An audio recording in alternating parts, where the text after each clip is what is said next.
He woke up suddenly, as if escaping from a nightmare. He tried to calm himself. It seemed to still be night. He couldn't see anything at all. He attempted to sit up in bed, but his head collided with something just inches away. He felt around his surroundings with his hands and began to panic. It couldn't be.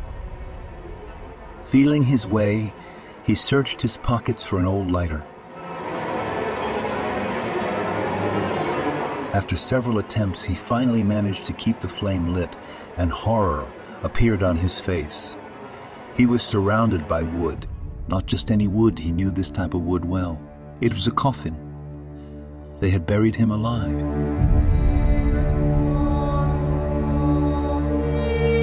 Desperate, he began to pound and scream. He couldn't understand how he had ended up here, since he always carried a paper that explained his condition. He searched his clothes and found the paper. He never left his house without it. He had the habit of always keeping it close to his body as a precaution. It read, "Catalepsy. Any medical examiner upon examining him would find the paper and understand that he had a new episode, that his pulse had dropped to a minimum, but that he was alive." The lighter suddenly went out, and his desperation intensified. He tried several times in vain to relight it. His mind was playing one last, terrifying trick on him. How could this be? Who had buried him? Why? And when had it happened?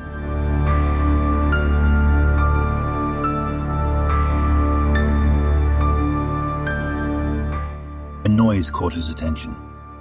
A door opened and then closed again. He heard footsteps. Yes, someone was approaching his coffin.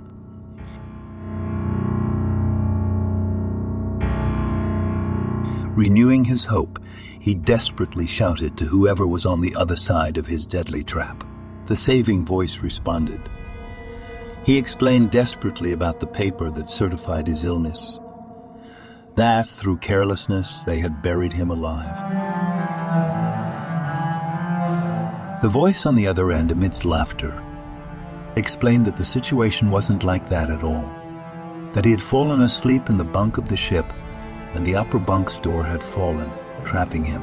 Due to the small space between bunks, he had mistakenly thought he was in a coffin. Relieved, he began to laugh.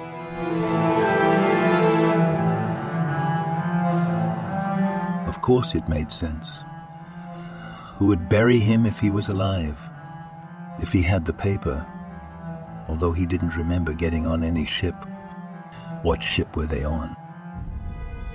How did he get there? He asked, but the voice didn't respond. Around him, only silence and darkness.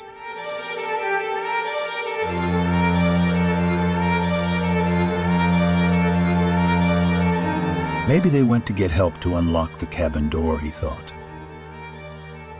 He smiled. The nightmare would soon be over.